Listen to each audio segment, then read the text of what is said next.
მართლმადიდებელი ეკლესია დღეს ნათლისღების დღესასწაულს აღნიშნავს. ამ დღესთან დაკავშირებით საზეიმო ღვთისმსახურება ყველა მოქმედ ტაძარში ჩატარდა. რუსთავის წმინდა ვახტანგ გორგასალის სახელობის საკათედრო ტაძარში წირვა მეუფე იოანემ სამღვდელოებასთან ერთად აღავლინა. ნათლისღების დღესასწაული 12 საუფლო დღესასწაულს შორის ერთ-ერთია. სხვაგვარად ამ დღეს ღვთის გამოცხადების დღესასწაულსაც უწოდებენ, რადგან ყოვლადწმინდა სამება გაცხადდა.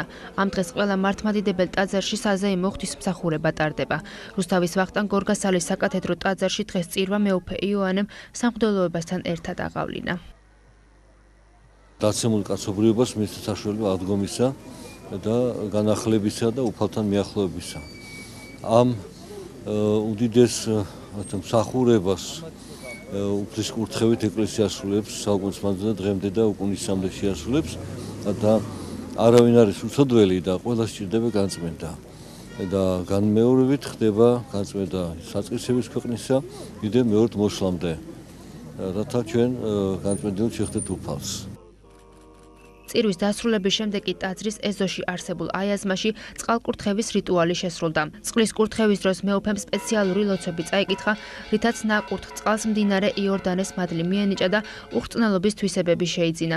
მორწმუნეები ნაკურთხ წყალს ფიზიკური და სულიერი უძლურების დროს მთელი წლის განმავლობაში იღებენ.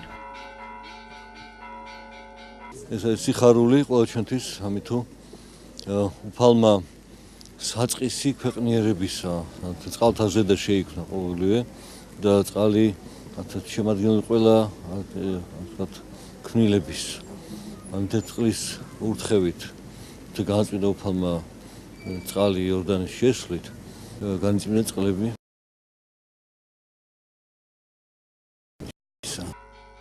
მორწმუნეები ნათლისღების დღესასწაულს ყოველთვის განსაკუთრებული სიხარულით ხვდებიან.